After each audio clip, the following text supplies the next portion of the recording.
yung mga alaga kong pusa. Oh, kain.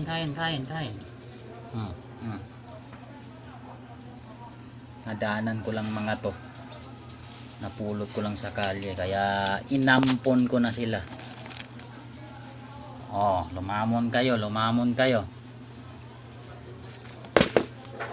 To si Brownie. Dito naman si Kitty. Matatakaw yan.